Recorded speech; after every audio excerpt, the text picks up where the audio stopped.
The fire's warm, but the woods never rest. You've found your way beyond the pines. The four of us stood in our new living room, surrounded by stacks of cardboard boxes that Naomi had labeled so neatly it looked like a professional moving crew had done it. Kitchen boxes were already in the kitchen, bedroom boxes were parked by each doorway, and the only ones left in the living room were marked Matt, Miss, which meant I had packed them. Cheyenne leaned against the wall, pretending she wasn't impressed, while Abby popped out of her bedroom and announced that her door sticks weird, and this place is probably haunted already.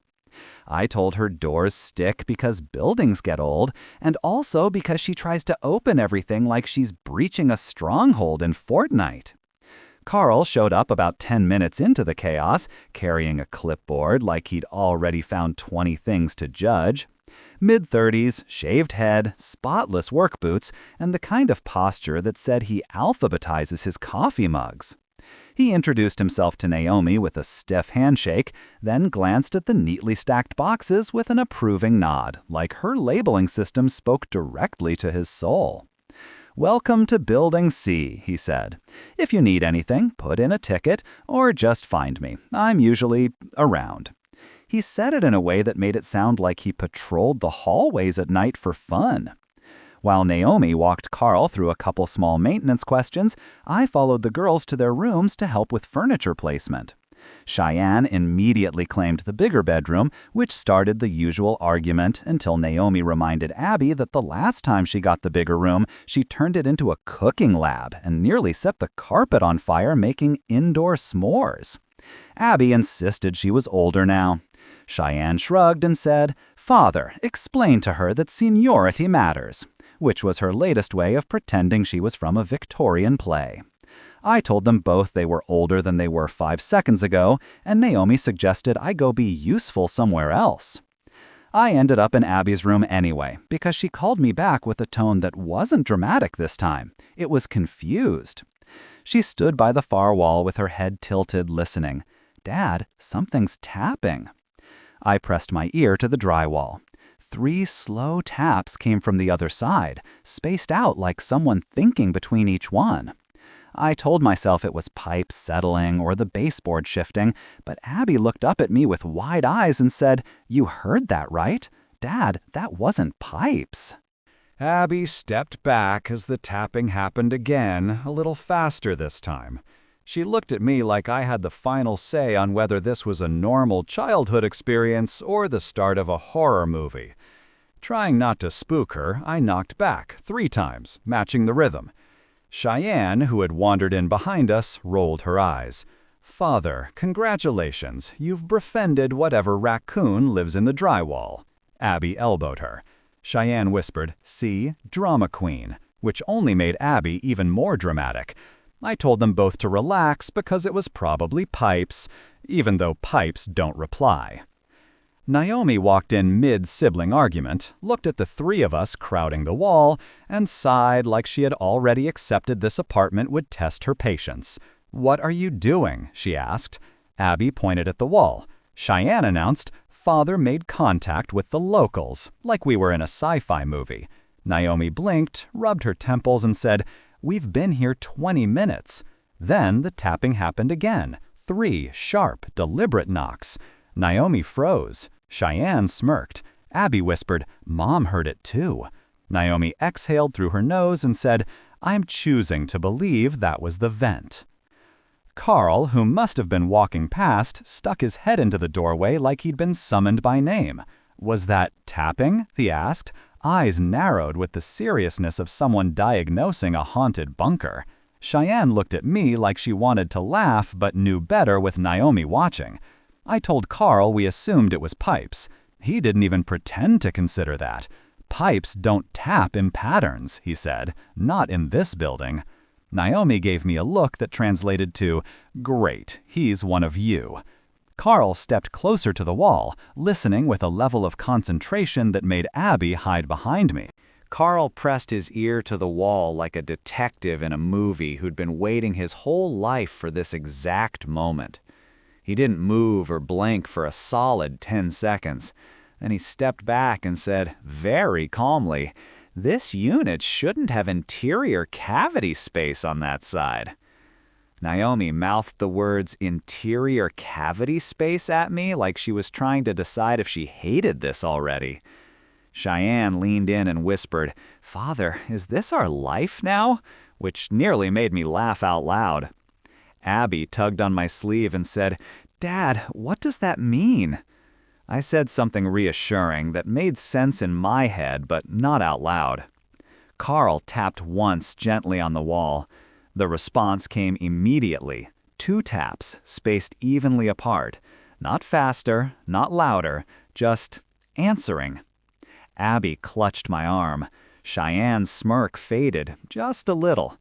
Naomi stepped back so slowly you'd think the floor was a minefield. Carl nodded like the wall had confirmed a theory he'd had for years. "Yep," he said. "Knew it." Naomi asked, "Knew what?"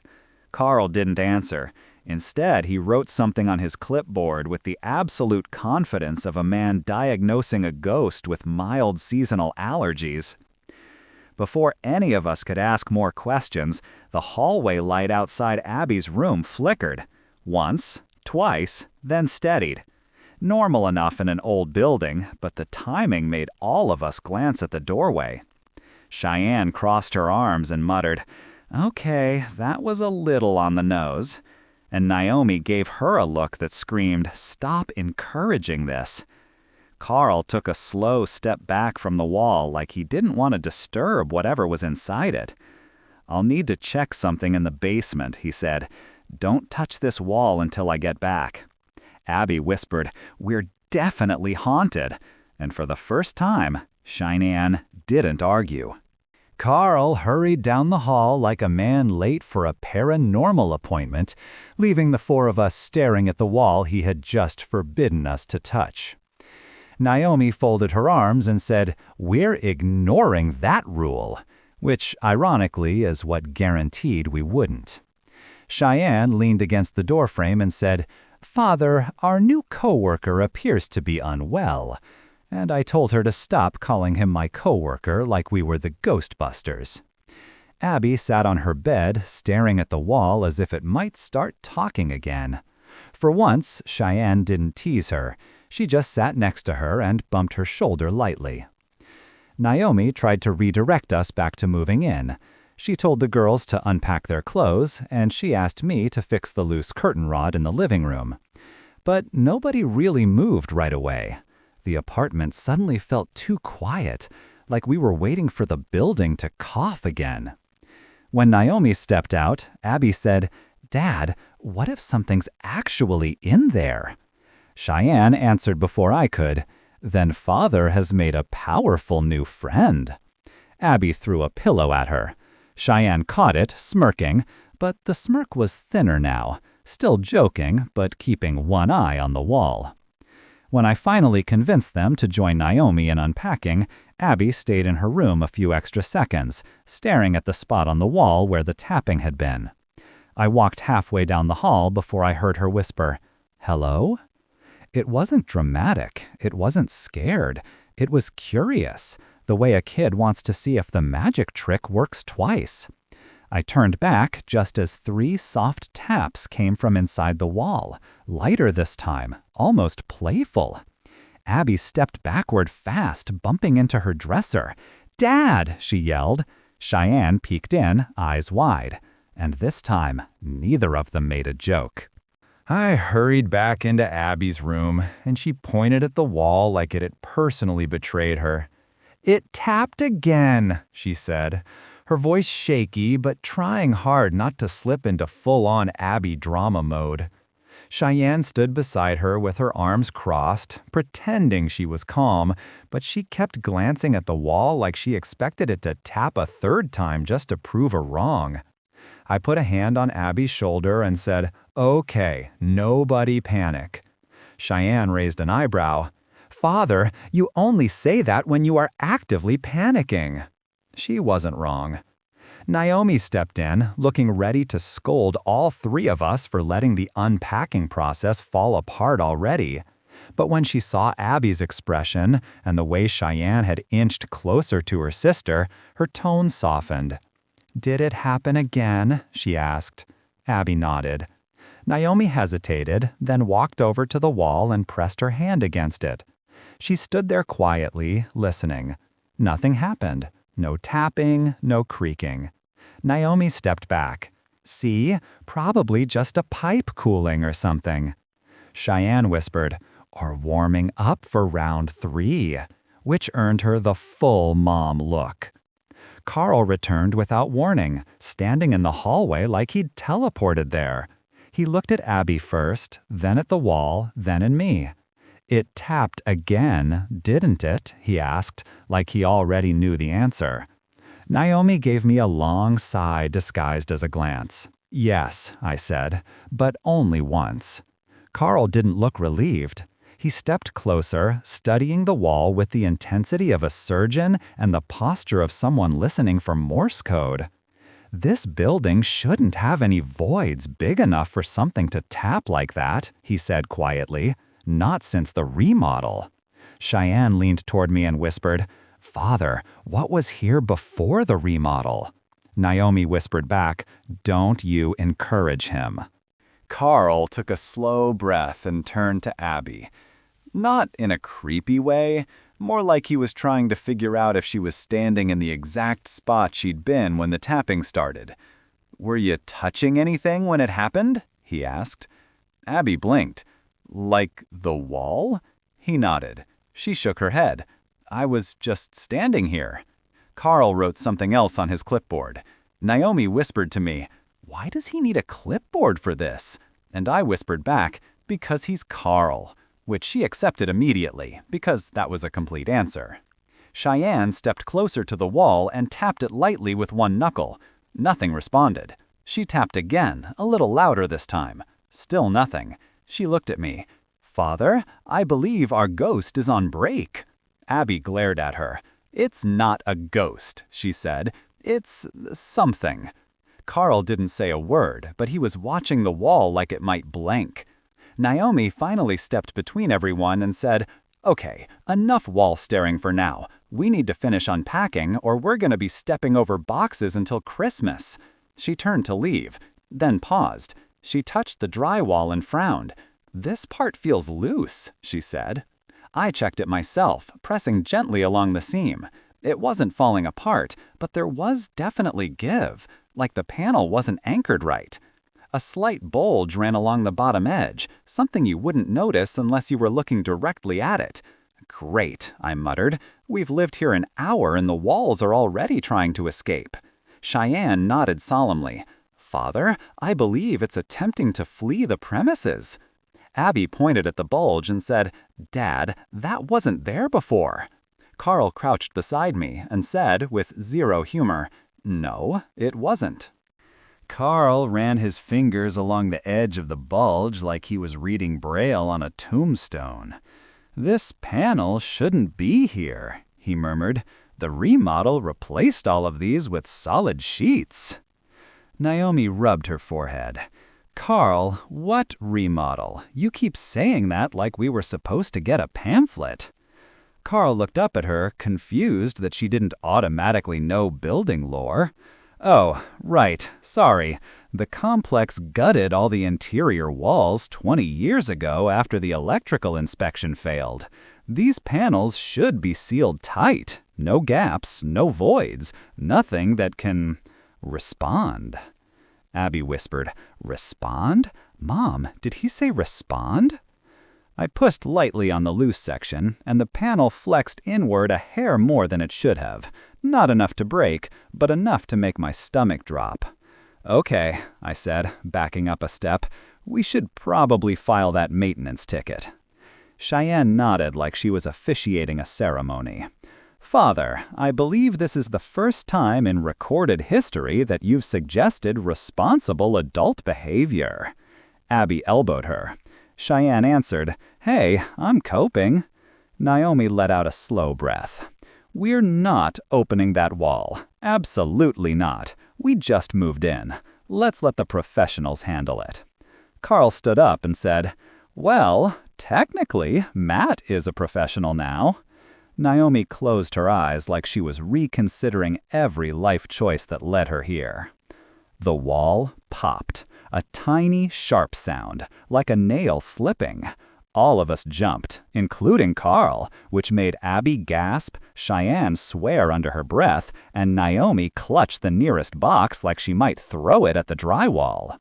The bulge along the bottom edge grew by maybe half an inch, just enough for a thin line of shadow to appear beneath the panel. "Nope," Naomi said immediately. "Nope, I'm vetoing whatever that is." Carl crouched again. "It's shifting from the inside." Cheyenne stared at him. "Carl, man, does that sentence sound normal in your head?" He didn't answer. He just adjusted his glasses and studied the seam like it was breathing. I crouched beside Carl and stared at the gap. It wasn't big enough to reach into, but it was definitely bigger than it had been 5 minutes ago. "Okay," I said, mostly to myself. "Maybe I should open it just a little, see what's going on behind there." Naomi didn't even let me finish. "Absolutely not," she said. "Matt, we have lived here for 1 hour. 1. We're not starting our tenancy by poking holes in things that are already falling apart." Cheyenne pointed at the panel. "Technically, Mother, it's poking holes in us at this point." Naomi gave her a look so sharp Cheyenne immediately corrected herself. I mean, emotionally. Abby stepped back toward the doorway. Not scared, just trying to distance herself from the argument that she knew was coming. "If Dad's opening it," she said softly, "I'm standing in the hall." Cheyenne rolled her eyes. "Please, you're not scared." Abby snapped back. "I'm being smart." Cheyenne smirked. "Those are different." Naomi pointed at both of them. "Enough. Nobody's opening anything until Carl explains why this wall is behaving like it's on a hinge." Carl didn't even react to the jab. He was still studying the gap like the drywall had whispered a secret to him. Finally, Carl stood up and dusted off his hands. "Before you open it," he said, "you should know something." He glanced at each of us, then back at the bulging panel. "This wall wasn't supposed to exist after the last caretaker filed his final work order." The room went quiet. Not frightened quiet, more what does that even mean, quiet. I asked, "Last caretaker? The guy before me?" Carl nodded. "Yeah, Stuart. He, left a few notes about sounds behind this wall." Cheyenne crossed her arms. "Father, your predecessor sounds fun." Abby whispered, "What happened to him?" Carl hesitated. "They said he quit, but he didn't pick up his last paycheck." I stared at Carl for a long second, trying to decide if he was messing with me or if this was just Carl and his natural habitat. "So, sounds behind the wall made the last guy quit?" I asked. Carl shrugged like it was only mildly noteworthy. Naomi, however, took one slow step backward. "Matt," she said, "if a man abandoned a paycheck, you are not opening that." Cheyenne nodded solemnly. "Mother has a point. People will do a lot for $20. Abby added, or 30, because she liked accuracy more than comedy. I told them all to relax, which historically has never relaxed anyone in the history of our family. Before anyone could continue the argument, the panel shifted again. Just a single soft creak, but enough to make the seam widen another fraction of an inch. Abby grabbed my sleeve. Cheyenne's eyebrows shot up. Naomi said, "Nope," for the second time that hour. Carl leaned in, studying the movement like it was a living specimen. "It's reacting to pressure changes," he said. "Probably." Cheyenne blinked. "Probably?" Carl nodded matter-of-factly. "Could also be thermal expansion, or—" He stopped. Abby took a step behind me. Naomi held up a hand. "Carl, finish that sentence and I swear I will move us back out tonight." The panel bulged inward slightly, then settled. No tapping, no noise, just that subtle shift, like something on the other side had leaned against it and moved away again. Naomi pressed her lips together. "Matt, do not touch that." Which was, unfortunately, the moment the dad instinct to pretend I know what I'm doing kicked in. I crouched down, testing the seam with my fingers. Cheyenne groaned. Of course he's doing it. Father cannot resist forbidden construction materials. Abby squeezed her hands together. "Dad, just be careful." Carl knelt beside me. "If you're opening it," he said, "we should do the bottom corner first." Naomi threw her hands up. "Great, now there's two of you." I worked my fingers into the small gap at the bottom corner. The panel flexed a little, dry and gritty around the edges like it hadn't been touched since the place was built. "Okay," I said quietly, "I'm just gonna ease it forward." Naomi muttered, "Of course you are," and took a step back like she wanted plausible deniability. Cheyenne stood behind me with the posture of someone watching a bomb squad video for entertainment. Abby hovered beside her, chewing her thumbnail.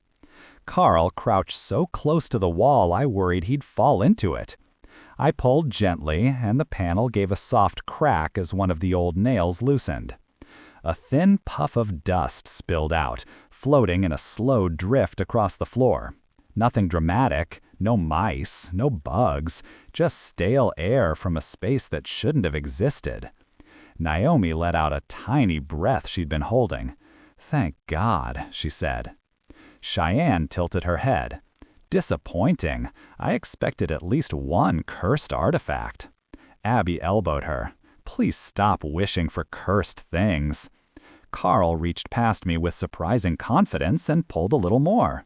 The panel swung forward on its last remaining nail, revealing a narrow, dark cavity about 4 inches deep running the length of the wall. Inside, the cavity was coated in decades of dust, wiring stapled neatly against the studs, and, sitting right at the bottom edge, a small, faded maintenance tag. I reached in carefully, brushing away loose debris, and picked it up. It was laminated, cracked at the corners, with an old barcode and a handwritten note scrawled across the back. Cheyenne leaned over my shoulder. "Father, please tell me that says do not open this wall." Abby whispered, "What does it say?"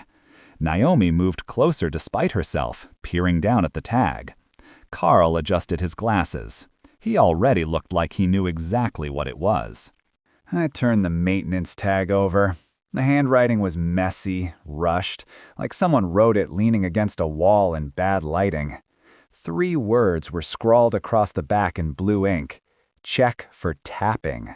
That was it. No date, no signature, nothing explaining what he found or didn't find. Just an instruction. Abby's hand tightened on my arm. "Dad, he heard it too." Cheyenne swallowed, her sarcasm momentarily on pause. Naomi reached out and touched the tag, her expression shifting from annoyed to uneasy. Carl stared at the writing like he'd seen it before. "That's Stuart's handwriting," Carl said quietly. "The last caretaker." Naomi blinked. "The one who didn't pick up his paycheck?" Carl nodded. "Yeah, he left a bunch of notes like this. Random messages, observations, nothing clear." Cheyenne crossed her arms. "Father, do you realize you have inherited a haunted starter pack?" Abby shot her a look. "Can you take anything seriously for 10 seconds? Cheyenne shrugged. "I can try. I didn't say I'd succeed." Naomi pointed at the cavity. "Okay, so he heard tapping. Fine. But did he ever fix it?" Carl hesitated. Not a great sign. I crouched lower, shining my phone flashlight into the cavity. The wiring looked undisturbed. No pests, no signs of water. Just a dead, dusty void that should have been impossible to reach.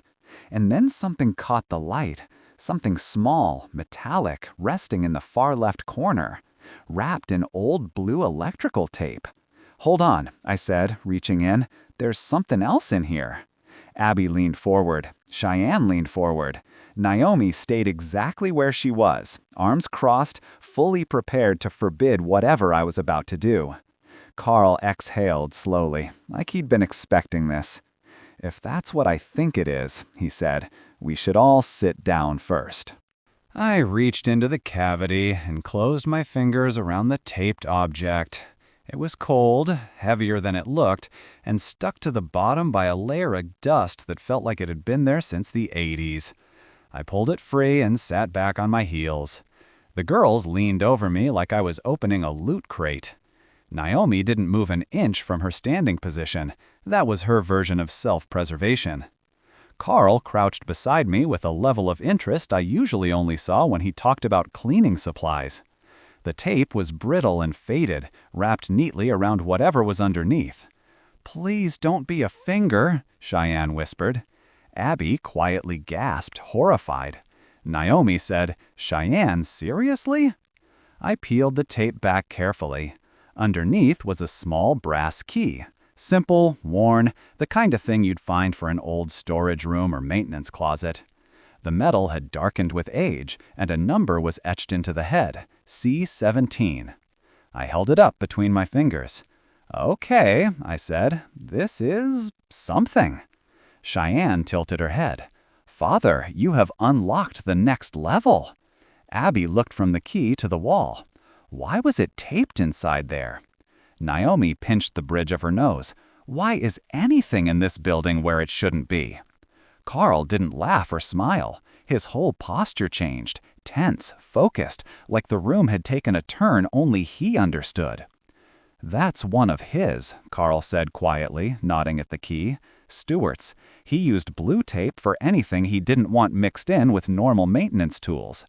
Naomi frowned. Why would he hide it in a wall? Carl didn't answer right away.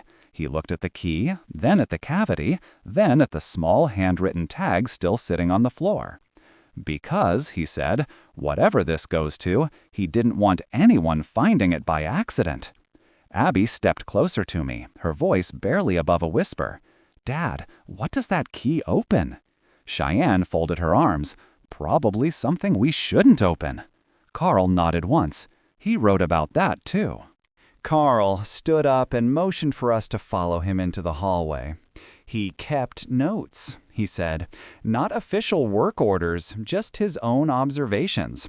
They're still in the maintenance office. I didn't throw them out because," he hesitated, searching for the right wording, "because some of them seemed important." Naomi crossed her arms. "Important how?" Carl looked at her, then at the key in my hand. "Important like, if anything starts tapping again, do not open the door labeled C17. Cheyenne let out a long exhale. "Father, I rescind my earlier statement. This apartment has excellent entertainment value."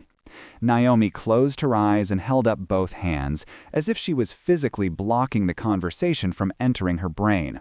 "Okay, stop. Just stop. We're not doing this. We moved here for a fresh start, for normalcy, not for secret keys and handwritten warnings from caretakers who apparently quit without saying goodbye." Cheyenne whispered to Abby, "Mother is 5 minutes from staging a coup." Abby didn't smile. She was watching the wall again, chewing her nail. I slipped the key into my pocket, partly to keep it safe, and partly because I didn't want it staring back at us like a loaded question. And then, 3 taps. Sharp, quick, right behind us. All 4 of us spun back toward the open panel. The cavity was still, empty, undisturbed, no movement. But the taps had come from inside the wall, not from the section we'd already opened. Abby backed toward me until she bumped my arm. Cheyenne swallowed hard, sarcasm fully offline. Carl crouched immediately, like the tapping had activated some internal emergency protocol. Naomi didn't move for a full 3 seconds. Then she said, very quietly, "Matt, close that wall, right now." I picked up the loose panel and tried to fit it back into place, lining up the old nail holes the best I could. Carl held the flashlight steady, giving me instructions like he was guiding a pilot through landing procedures. "Tilted. No, other way. More pressure on the left." Naomi stood in the doorway, arms crossed so tightly I was amazed circulation still existed. Abby hovered behind her, peeking around her elbow. Cheyenne watched from the opposite wall with the expression of someone who really wanted to make a joke but knew the timing was morally questionable. When I pressed the panel back against the studs, it clicked into place with a dull snap. Not perfect, but good enough. I stepped back and wiped my hands on my jeans. "Okay," I said. "Wall restored."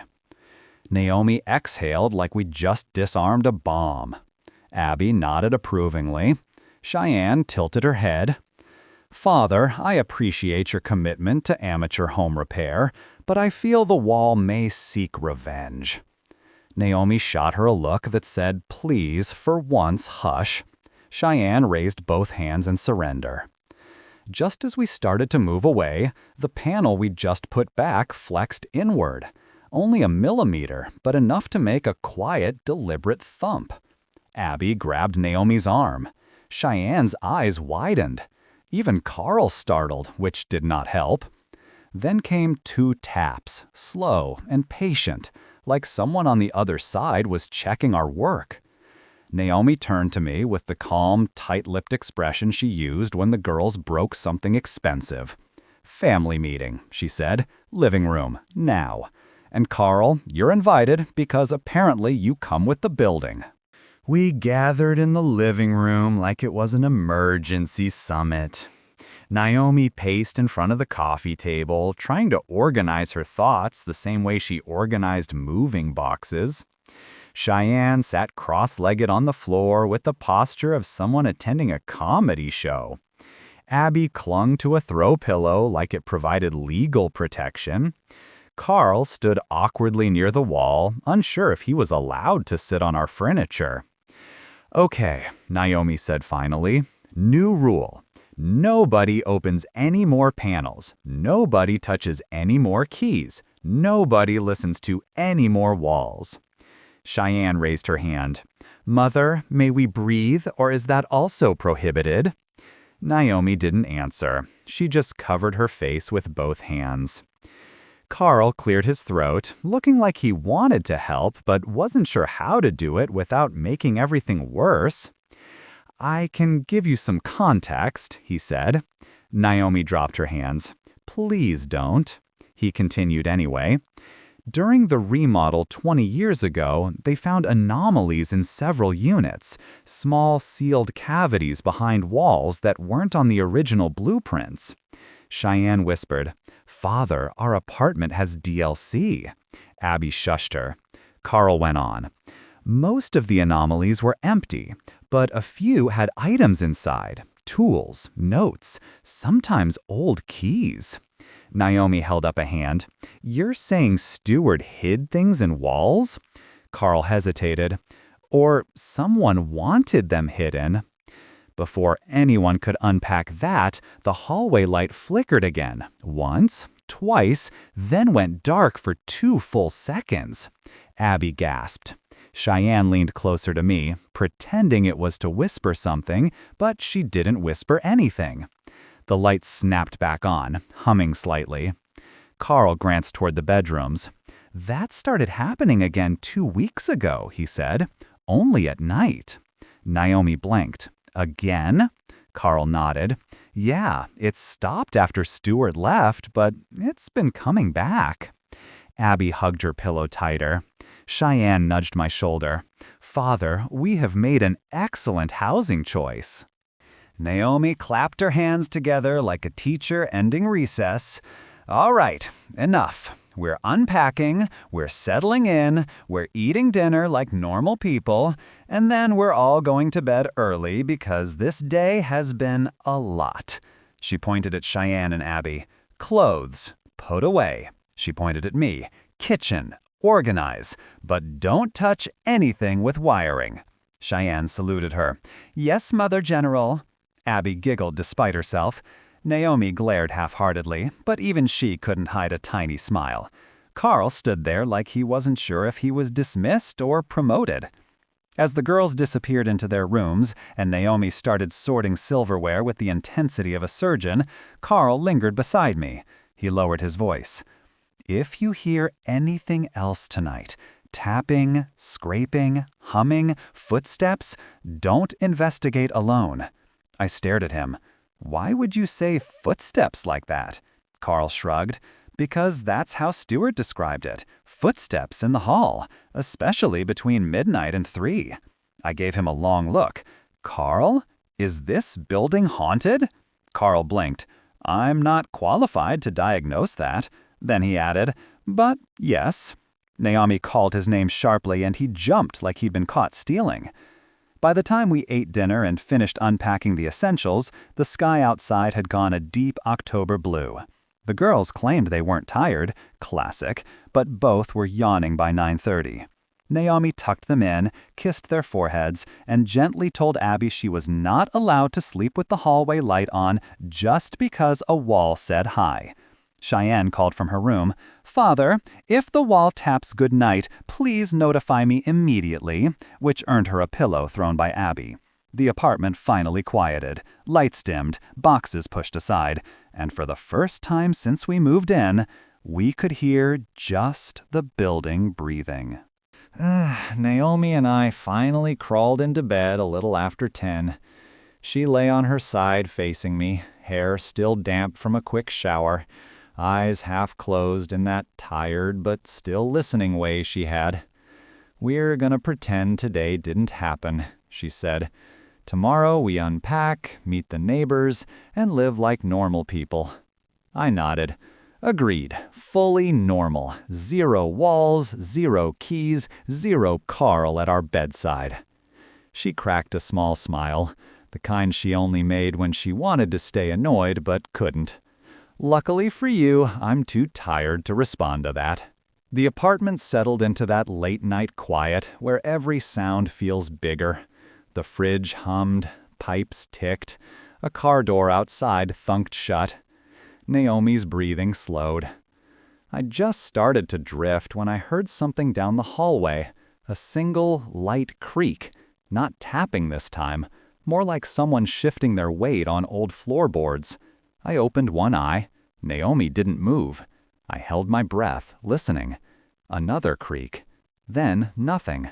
I exhaled slowly, telling myself buildings make noises, especially older ones. It was fine, totally fine. Still, I kept my eyes open a little longer. A soft electrical buzz flickered through the hallway, followed by a dim flash of light under our bedroom door. 1 blink, 2, then steady again. Naomi stirred. "Was that the girls?" she mumbled. "Probably," I whispered. But even as I said it, I knew neither of them had gotten up. There were no footsteps, no doors, nothing except that quick pulse of hallway light. And then, from the opposite end of the hall, closer to the living room this time, came 3 slow taps. Not from Abby's wall, not from any bedroom. Somewhere new. I slid out of bed as quietly as I could, pulling the bedroom door open just enough to peek into the hallway. The overhead light was on, but dimmer than earlier, like the bulb had given up trying to stay bright. Naomi pushed herself up on one elbow. "Matt," she whispered, "don't you dare go out there by yourself." I pointed to the doorway. "I'm just checking. 2 seconds." She narrowed her eyes. "If you die, I'm going to kill you." That was her way of saying be careful, which I appreciated. I stepped into the hallway. The carpet felt cooler than before, a little stiff under my feet, like it hadn't warmed up to having us here yet. The girls' doors were closed, their nightlights glowing faintly underneath. For a moment, everything was still. No tapping, no creaking, just the soft hum of our barely functioning hallway fixture. Then, from somewhere near the living room, a single footstep sounded, quiet but unmistakable. Not a creak, not a pipe, a step, placed slowly, deliberately, right where empty floor should be. I froze, leaning just enough to see past the corner into the living room. Nothing moved. The room was still half unpacked, boxes stacked against the wall, TV on the floor waiting for a stand, but the air felt heavier, like someone had just walked through it. I whispered, "Hello?" immediately regretting it, because that's how horror movies begin. Another footstep answered, but this one came from behind me, down by the girls' rooms. Naomi appeared in the bedroom doorway, her face pale in the low light. "Matt," she whispered sharply, "the girls are both in bed." I hurried to the girls' rooms, opening each door just enough to peek inside. Abby was curled under her blanket, clutching her stuffed owl like she had every night since she was 6. Her breathing was steady, deep, the kind that didn't fake being asleep. Cheyenne lay on her side with one arm hanging off the bed, earbuds still in, Fortnite menu music faintly humming from her phone. Neither of them had moved. Neither of them could have made those footsteps. I closed their doors quietly, my pulse picking up in a way I wasn't ready to admit. When I stepped back into the hallway, Naomi was standing fully awake now, arms folded tight, her whole posture saying she was seconds from dragging us all into the car and checking into a hotel. "Matt," she whispered, "what is happening?" I shook my head. I don't know, but something's moving around out here. As if waiting for its cue, 3 firm taps echoed from the living room wall. The same rhythm as earlier, but louder now. Naomi flinched. "That wasn't the girls," she said. "No," I told her, "it definitely wasn't." Then the footsteps returned, slow and measured, but this time moving across the living room toward the kitchen, right where the wall with the bulge connected. I could hear the weight of them in the floor, the faint thud of heel and toe pressure. Not heavy, not dragging, just purposeful. Naomi grabbed my arm. "We're calling Carl," she whispered. I nodded, even though I had no idea what Carl would do at 11 at night besides show up with a flashlight and strong opinions. The footsteps stopped. Silence thickened the hallway.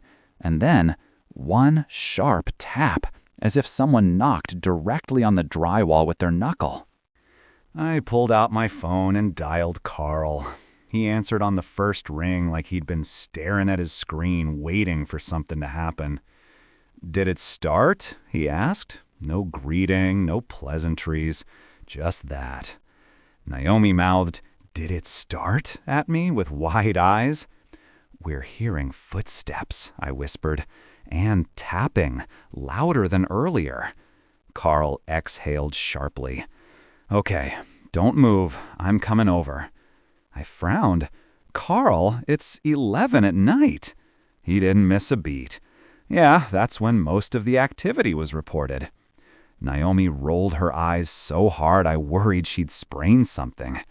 While I stayed on the phone, another tap echoed, this time from the kitchen wall. Not playful, not curious, just one solid knock, like someone confirming a location. Carl heard it through the phone. "Yep," he said, "that's the pattern Stuart wrote about." Naomi whispered, "Pattern? What pattern?" I waved a "don't freak out" hand gesture that has never once worked in our marriage. Carl continued, 3 taps, then 1, then movement. "Did you hear the movement yet?" I looked at the dark kitchen doorway. "Yeah," I said quietly, "we heard it." Carl's tone changed, still calm, but sharper around the edges. "Okay, listen carefully. Whatever you do, don't go near that wall until I get there." Naomi grabbed the phone out of my hand. "Carl, what is behind that wall?" There was a long pause, long enough that I wondered if the call dropped. Then Carl said, "Nothing living." Naomi blinked. "Carl!" He cut her off gently. "But it's still active. I'll explain when I get there." Before either of us could respond, the tapping started again. 5 rapid knocks that traveled from the living room wall toward the kitchen, like something tracking its way through the studs. There were 3 quick knocks at our front door. Normal ones this time. Human ones. Carl had somehow crossed the complex in under a minute, which honestly raised more questions than the wall did. I opened the door, and he slipped inside with a flashlight clipped to his belt and a notebook tucked under his arm. Naomi stared at him. "Do you just wait for paranormal emergencies?" Carl ignored the question. He scanned the hallway, then the living room, then the kitchen, his eyes narrowing like he was comparing the apartment to a mental map of the building. "Where did it tap last?" he asked. Before I could answer, Cheyenne's bedroom door creaked open. She stepped out, hair messy, one earbud still dangling. "Father," she whispered, "why is Carl here at midnight? Did Mother call a sleep study consultant?" Naomi rubbed her forehead. "Go back to bed, Che." Cheyenne shook her head. "No, I heard footsteps." Her voice was steady, but she stayed close to the doorframe like she wasn't giving the darkness any extra opportunities. Carl shot her a quick, respectful nod. "Good, that means it's still active." Naomi threw her hands up. "Stop calling it an it." As if responding to her complaint, a deep creak rolled through the living room, the sound of weight shifting on old wood, even though the floors were carpeted. Abby's door opened next, and she appeared clutching her owl, eyes wide. "Is it the wall again?" she whispered. Another knock answered her, sharper this time, from somewhere behind the kitchen appliances. Abby stepped back immediately. Cheyenne moved in front of her without thinking, which Naomi noticed, and for a moment the four of us stood shoulder to shoulder in the hallway, like we were bracing against a storm. Carl lifted his flashlight. "Okay," he said softly, "that's new." Carl swept his flashlight beam across the kitchen cabinets, lowering himself to eye level with the floor like he expected to see footprints. "The taps moved from the living room to here," he said quietly. "That means it's following a line." Naomi blinked. "A line?"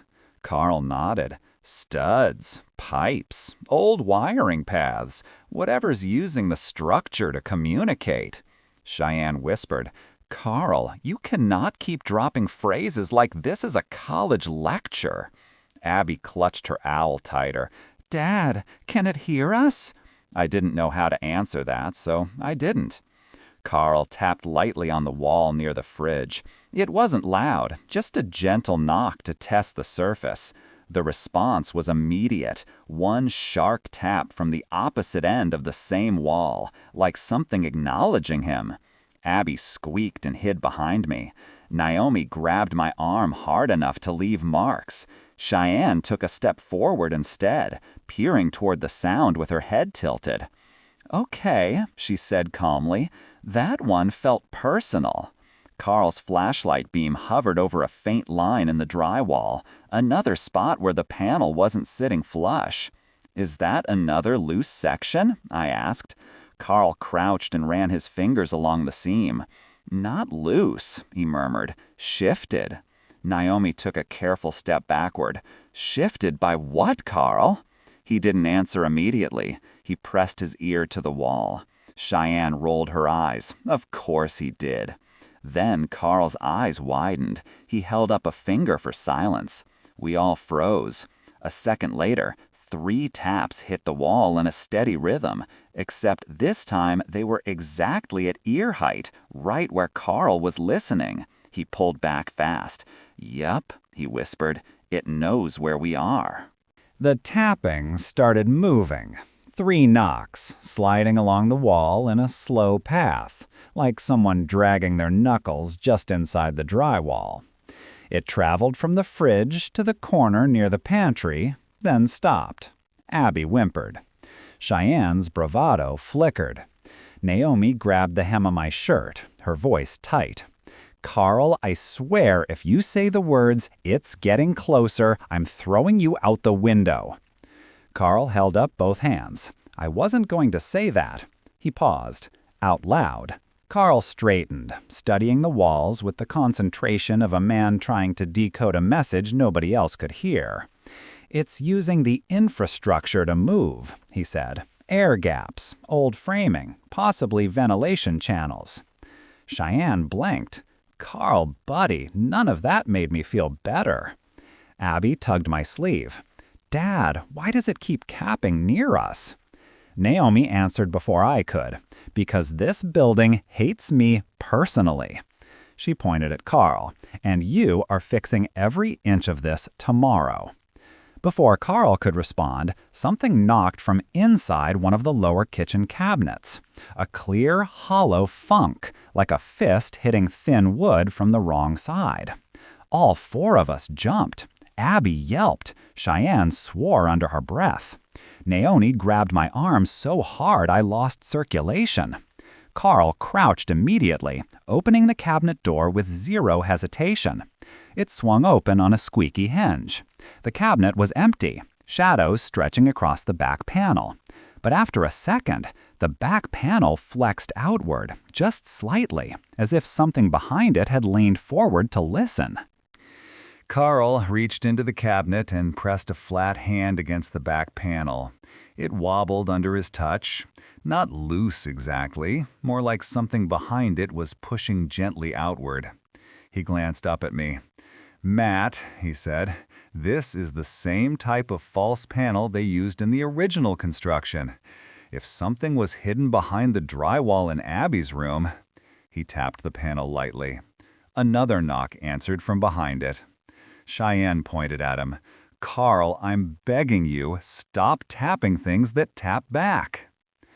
Naomi stepped between Carl and the cabinet like she was protecting the last stable molecule in the kitchen.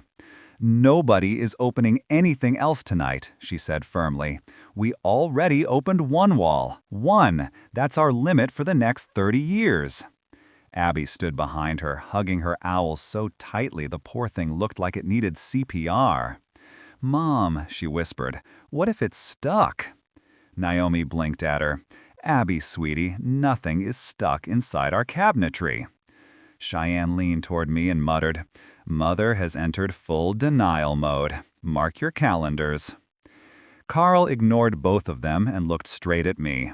"The key," he said quietly. "C17. Stewart wrote that this building has a storage corridor that was sealed off during the remodel. If this is connected..." He gestured at the cabinet panel, then the wall, then the ceiling. "It might be trying to reach the old access point." Naomi put a finger in Carl's face. "Enough. Enough with the theories. Enough with the tapping. Nobody is opening any more secret architecture." Right on cue, the cabinet panel gave a soft pop, shifting outward just a hair, as if something behind it was losing patience.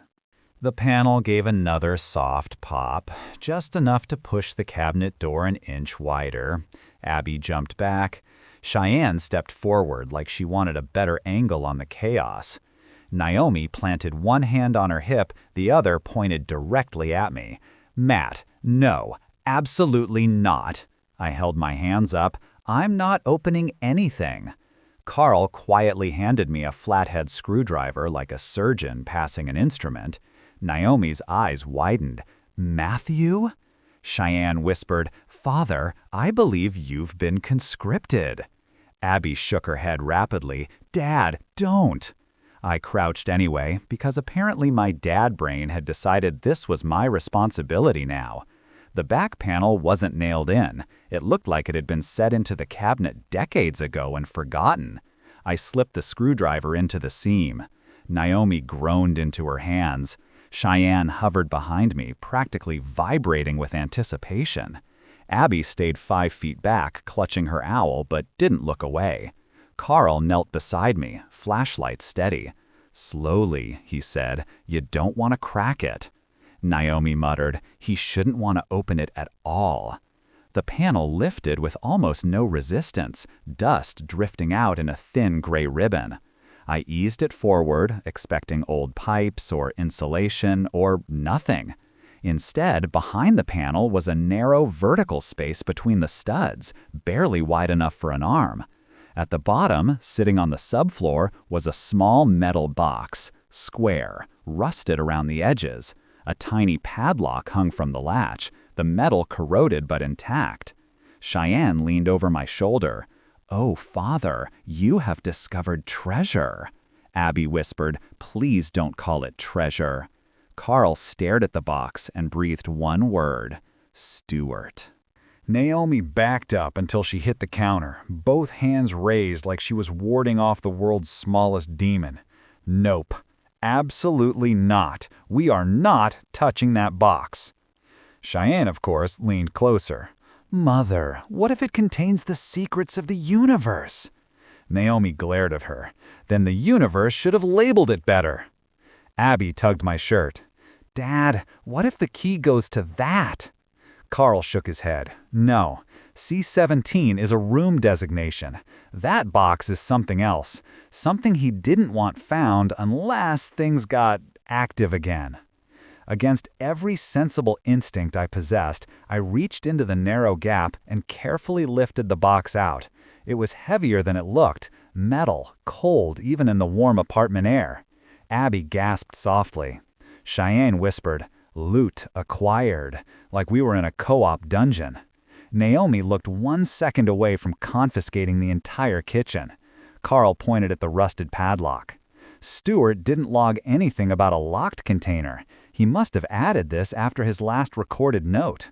I frowned. Why would he hide it here? Carl swallowed. Because whatever's in that box wasn't supposed to stay in the open. I set the box gently on the kitchen floor. All of us stared at it like it might start smoking. The padlock was old, cheap, the kind you'd use on a toolbox or shed. The key in my pocket felt heavier by the second. Cheyenne nudged my arm. Father, you know what must be done. Naomi snapped. Matt is not opening that box. Abby, voice trembling, asked, What if it explains the tapping? Carl crouched beside the box, studying it. He didn't hide useless things, he said. If this was worth sealing behind a panel, then it's connected. I knelt beside the box, resting my hand on the cool metal. The rusted padlock looked like it would crumble if someone breathed on it too hard. That might explain what's going on, I said quietly. Naomi crossed her arms so fast it made a sound. Matt, we are not opening that box tonight. I'm exhausted, the girls are scared, the walls are literally knocking at us, and Carl has been here for 11 minutes and has already made everything worse. Carl frowned. I only stated the observable facts. Cheyenne patted his shoulder.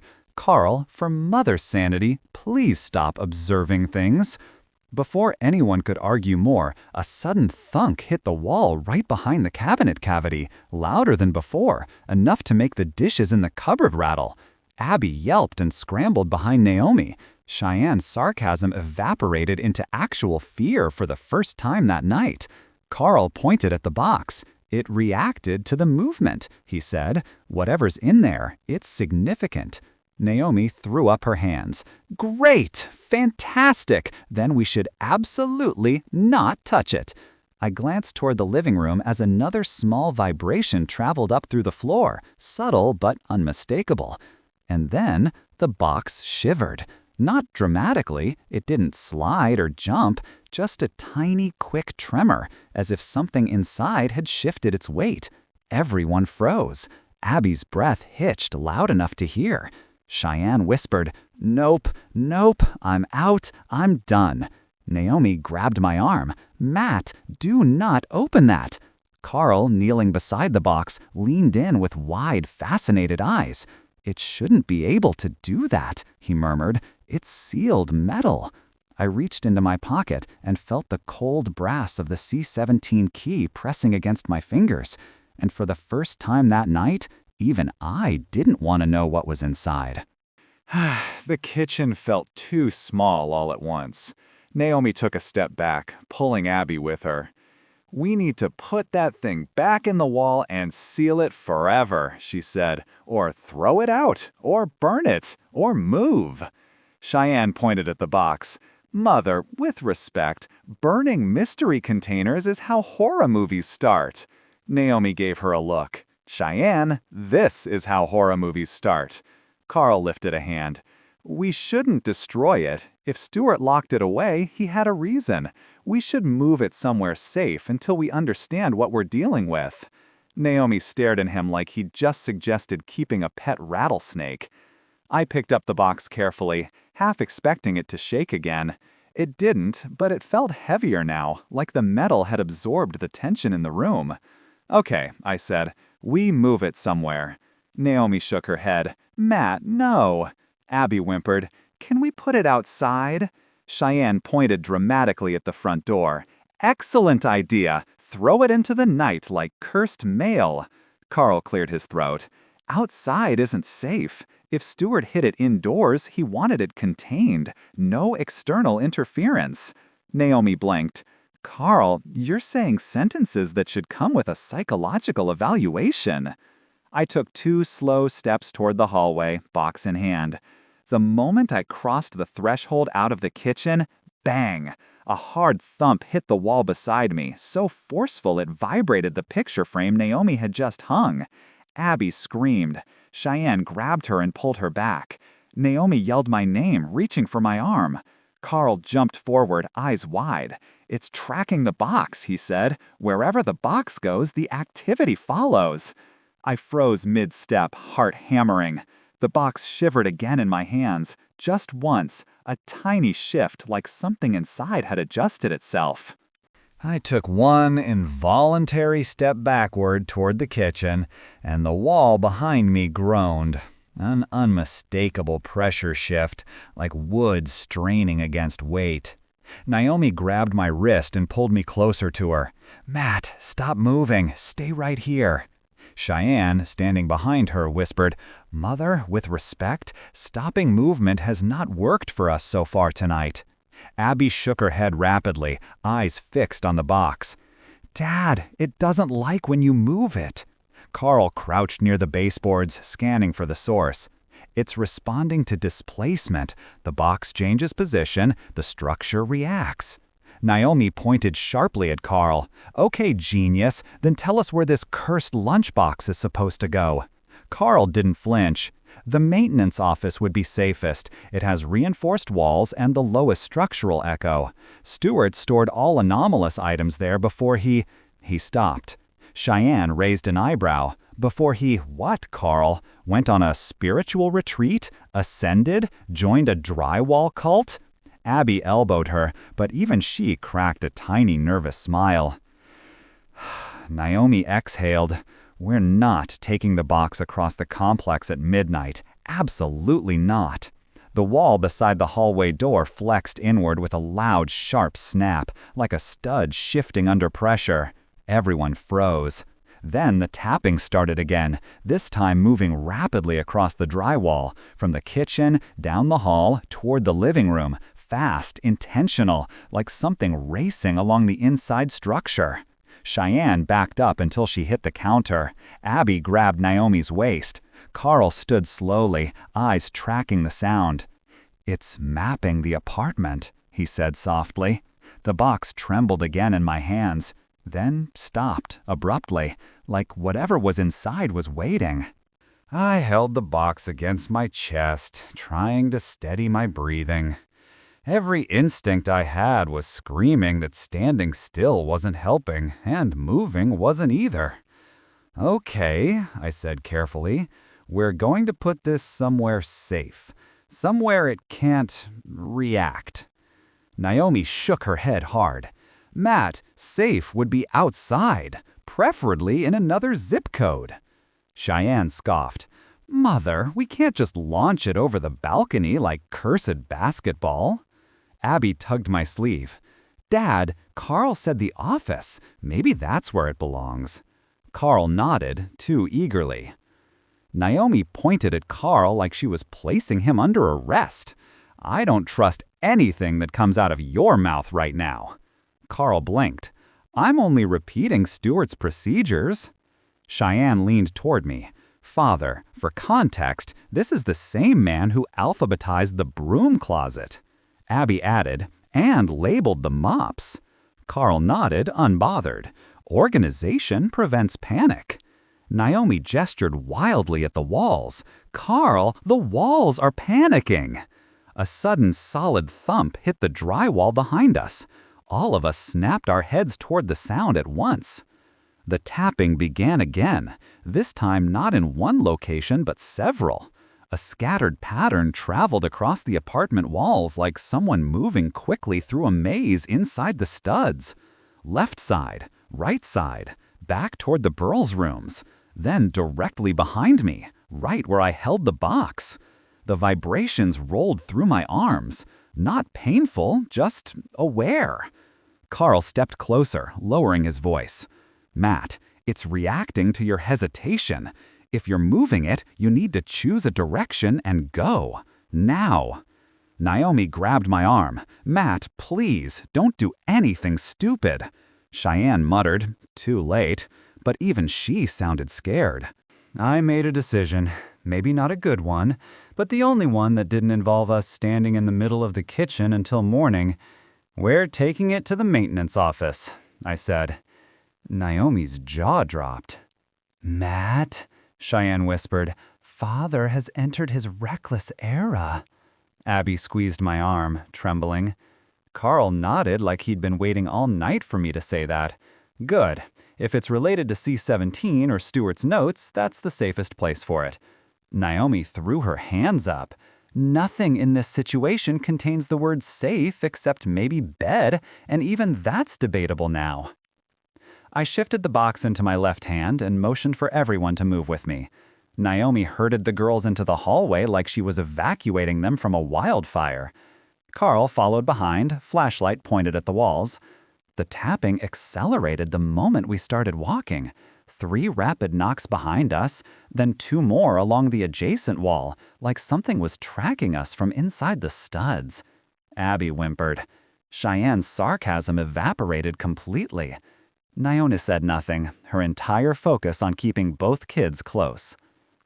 Halfway down the hall, the box vibrated in my hand, a slow, uneven tremor, as if something inside shifted from one side to the other. Not steady, not rhythmic, just movement. I froze. Everyone froze, even Carl. The hallway light flickered overhead, buzzing loudly before stabilizing. Abby pressed her face into Naomi's side. Cheyenne looked at me with wide eyes. Father, she whispered, please tell me that was your wrist cracking? I swallowed. I wish it was. Carl leaned in, eyes locked on the box.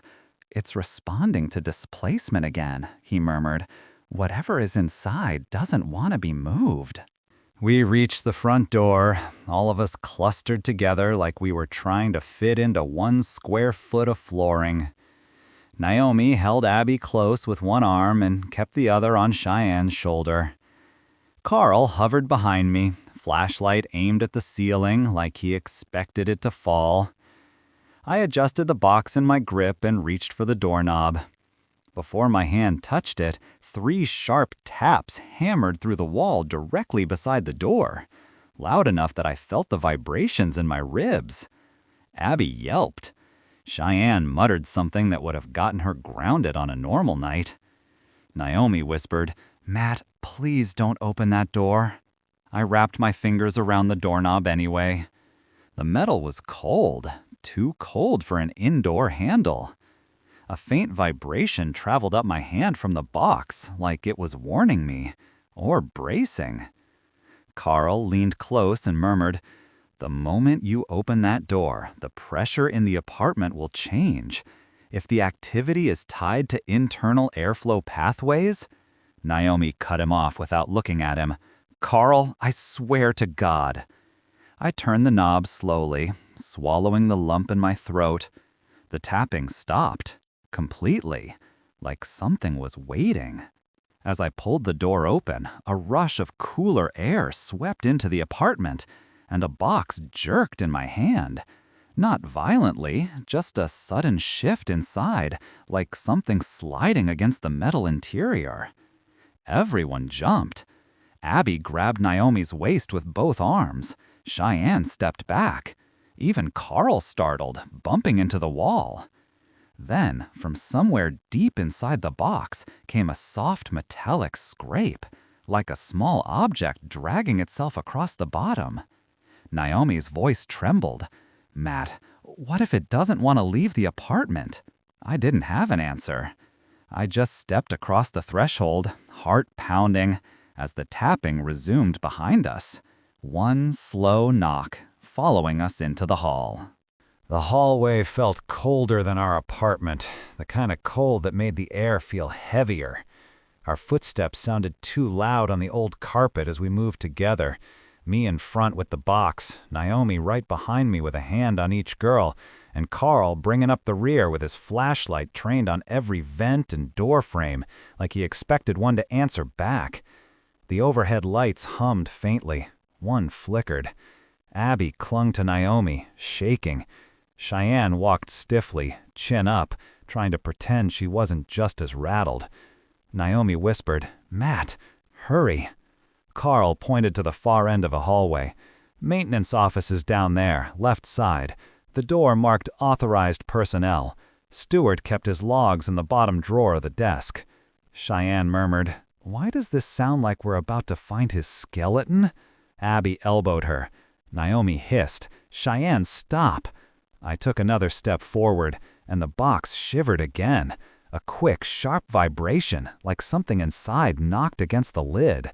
I tightened my grip, pulse hammering. Carl leaned closer. "It's increasing in activity the farther we get. That's unexpected." We were halfway down the hall when the building itself responded. A loud crack echoed through the ceiling. Drywall shifting, maybe pipes straining. But the timing was too perfect. Abby gasped and pressed into Naomi. Cheyenne moved closer without saying anything. I felt the box twitch once more. The padlock rattled softly. Just the slightest metallic clink, but enough to freeze all of us mid-step. I stared down at it, throat tight. "Carl," I whispered, "what's inside this thing?" He swallowed hard. If Stewart hit it, something he didn't want anyone to stumble on, something he wanted locked away. We reached the end of the hallway, the maintenance office door looming in front of us like the entrance to a place we had no business being. The metal plaque read "Authorized Personnel Only," the kind of sign people ignore every day. Except tonight, it felt like a warning. Naomi pulled the girls close. "Once we're inside," she whispered, "we're locking the door. I don't care what Carl says." Cheyenne nodded too quickly. Abby buried her face against Naomi's arm. The box trembled again in my hands, a small, uneven jolt that made my fingers tighten around the metal. A sudden thump echoed behind us, farther down the hallway, near our apartment. Not tapping, not footsteps, something heavier. A weight shifting against drywall or flooring. Naomi spun around. What was that? Carl turned his flashlight toward the sound, jaw tense. "It's following structural lines. It's mapping movement patterns toward—" Cheyenne cut him off sharply. "Carl, not now." Abby whimpered. Naomi whispered, "Matt, please open the door."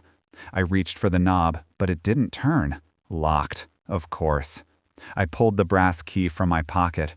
The cold metal felt heavier than it had earlier, like it had absorbed every moment of tension since we'd found it. Carl pointed at the small lock below the knob. "That's the original mechanism. Stewart kept it keyed. Try it." Naomi grabbed my sleeve. "Matt, are you sure?" I wasn't, not even a little. But the noise behind us grew louder. Another thump, then a slow creak, like something shifting weight against the far wall. I slid the key into the lock. The moment the metal touched the mechanism, the box in my other hand gave a sharp, deliberate jolt, almost as if it recognized the key. The key turned with a stiff, metallic click, louder than it should have been in the quiet hallway. Naomi pushed the girls inside while I yanked the door open the rest of the way.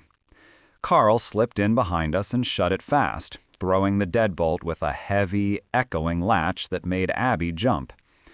The room was cramped, just a desk, a tool chest, a tall metal cabinet, and shelves filled with poorly labeled boxes. Fluorescent lights flickered overhead, humming faintly.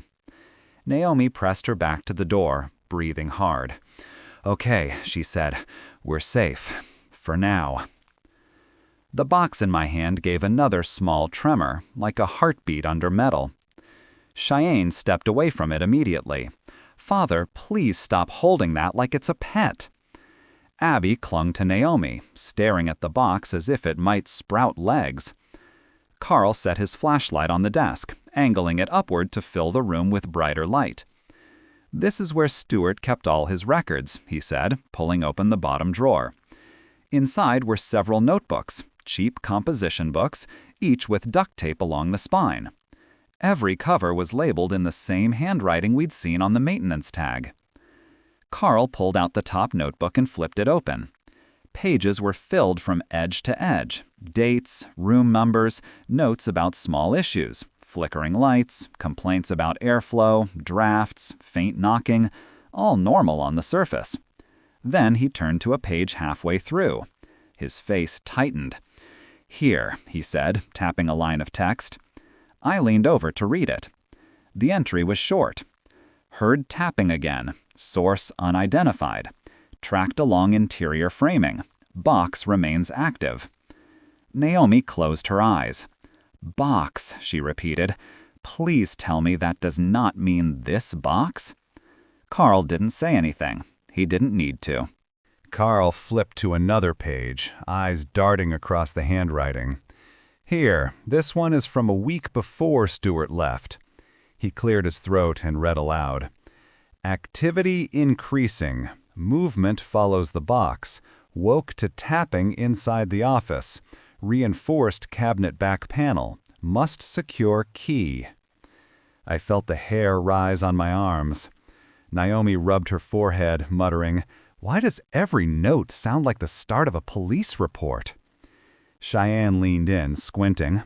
"Father, what exactly was Stuart keeping in here?" Abby whispered, "And why didn't he tell anyone?" A sound interrupted us. 3 soft taps.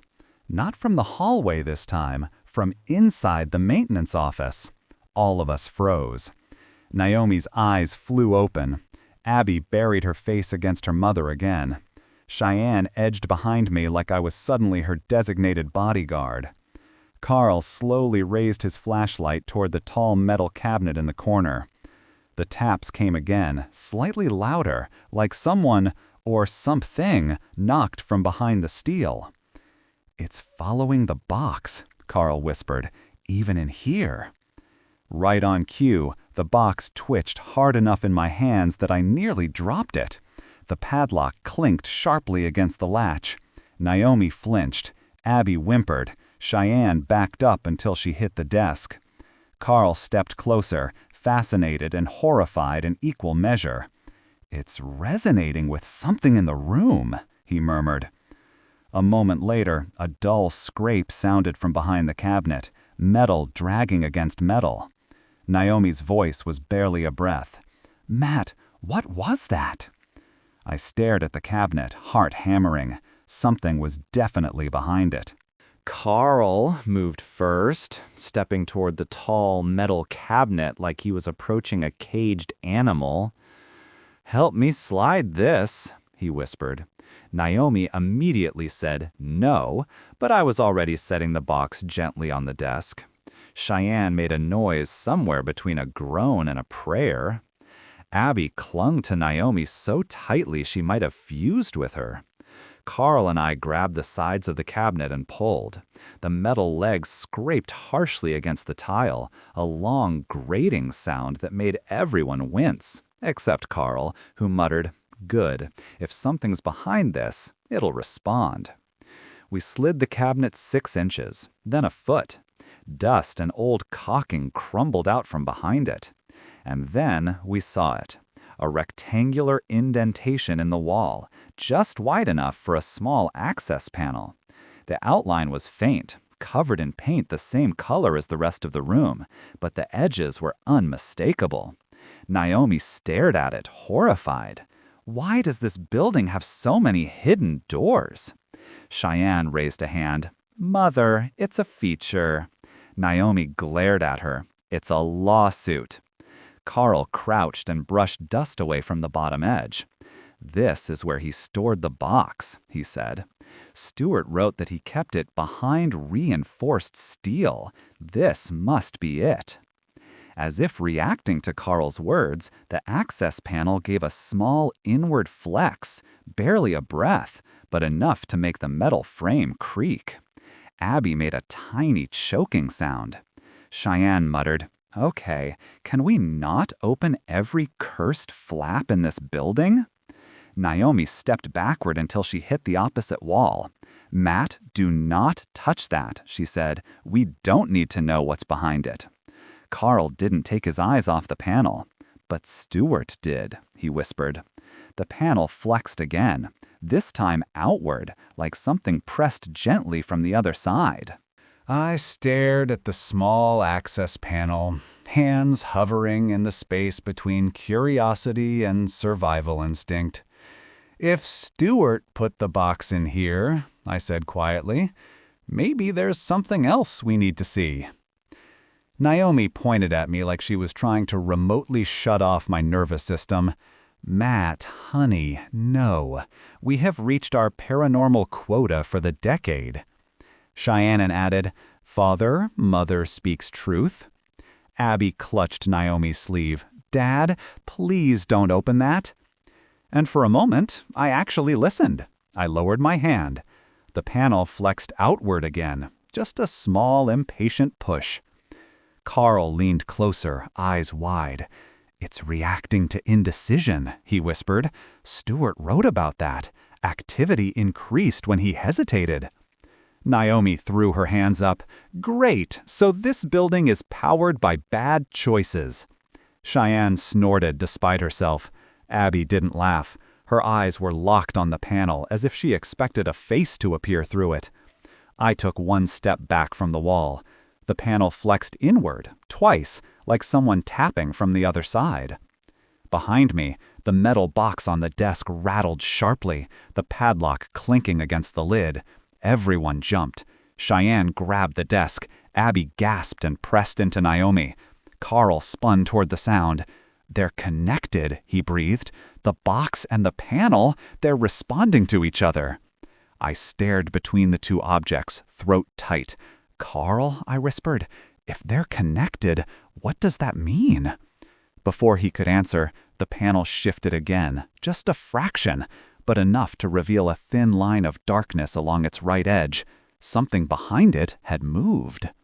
The thin gap along the panel's edge widened another millimeter, paint cracking in a slow, splintering line. Naomi grabbed both girls and pulled them toward the opposite corner of the room. Nope, no, absolutely not. We are not doing this, she said. Matt, step away from that thing.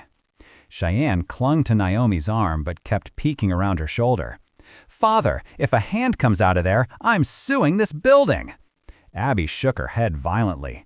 Dad, please don't let it open. I took a step back without thinking, right as the panel flexed again, harder this time. The box rattled in response, 3 fast vibrations, as if something inside was striking the interior. The padlock clinked, then clicked like metal under pressure. Carl spun toward it. It's escalating, he said breathlessly.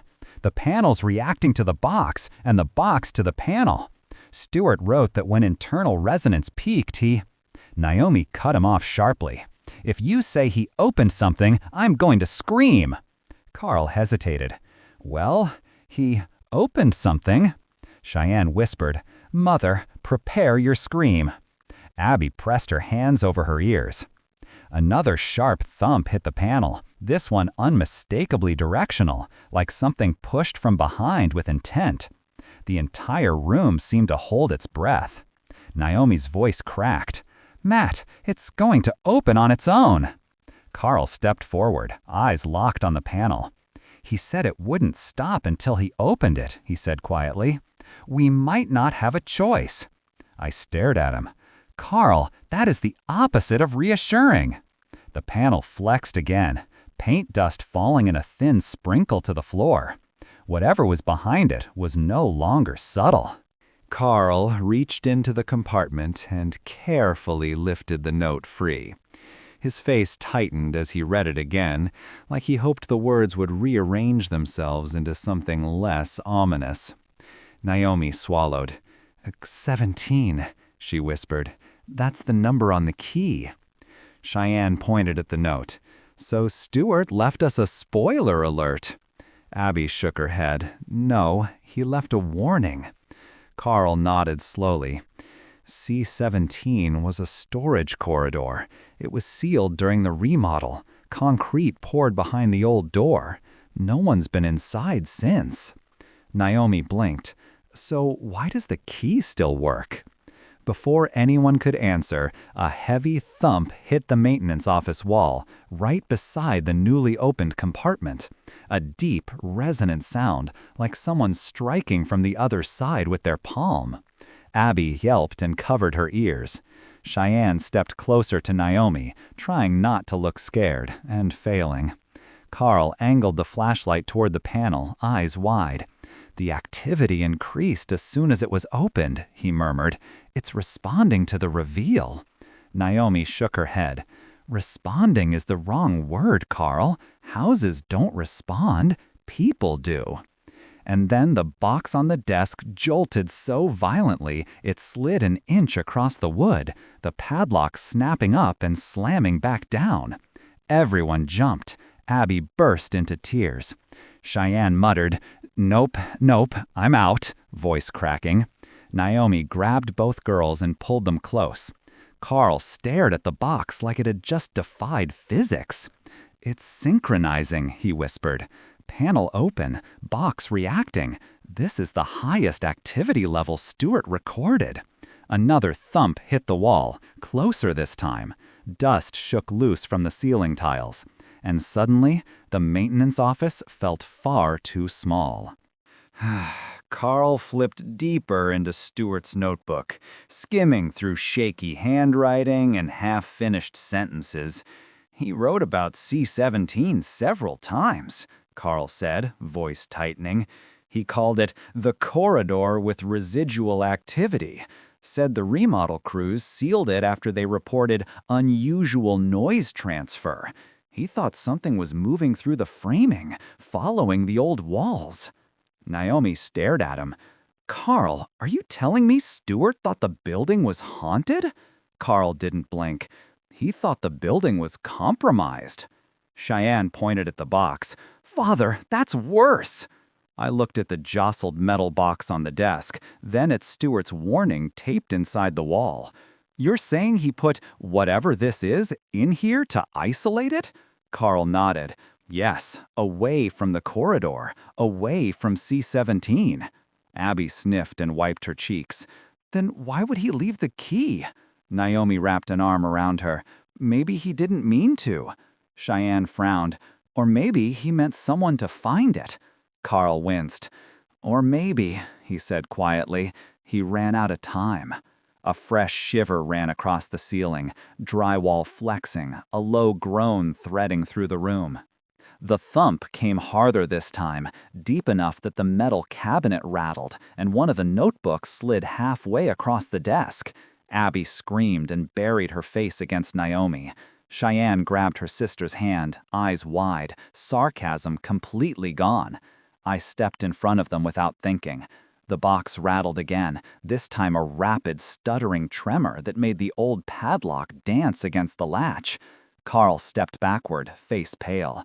"Stewart said the resonance spikes right before." He stopped talking as the lights flickered overhead, buzzing like a swarm of insects. A second later, something scraped behind the freshly opened access panel. Carl lunged toward the access panel.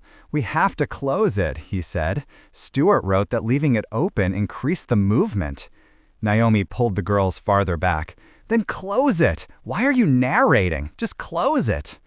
I moved beside Carl and tried to push the panel back into place. It didn't budge. It felt like something was bracing against it from the other side. Cheyenne whispered, "Father, if something pushes back, I'm relocating to Canada." Abby whimpered. The panel flexed outward another fraction of an inch, a faint line of deeper darkness widening behind it.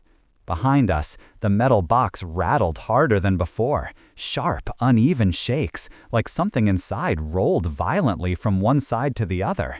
The padlock bounced against the lid with metallic thumps. I turned just in time to see it jump a full inch on the desk. Abby screamed again. Naomi yanked her close. Cheyenne flinched. Carl stared at the box like it was an experiment reaching a critical threshold.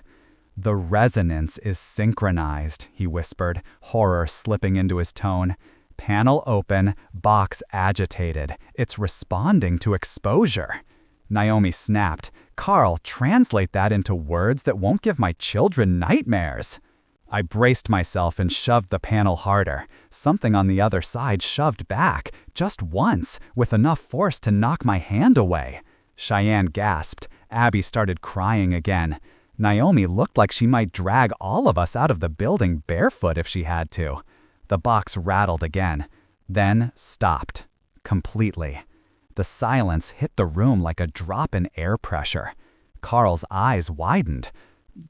He began, but the sentence never finished, because the padlock on the box snapped open on its own, dropping onto the desk with a clean metallic clink.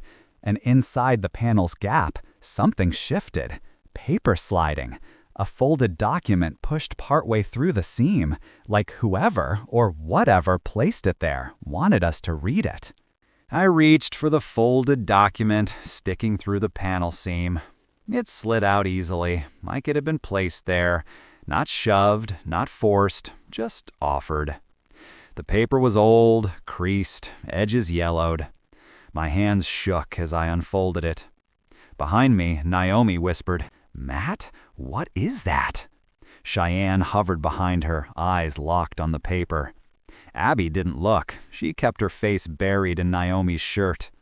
Carl stepped closer, trying not to breathe too loudly. The document wasn't long, just a single-page maintenance report.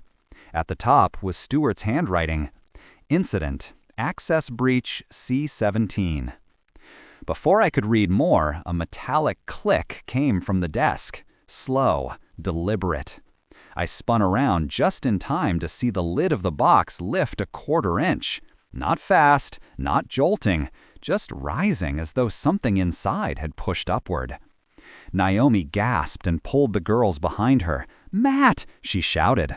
Cheyenne grabbed my arm. "Father! Father! Leave it closed!" Abby whimpered, refusing to look. Carl stared, frozen in place. "It's not forced," he whispered. "It's reacting to exposure from the panel. The box and C-17, they're part of the same containment."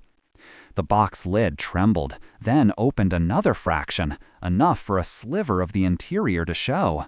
A dim glint of metal, maybe paper, maybe both.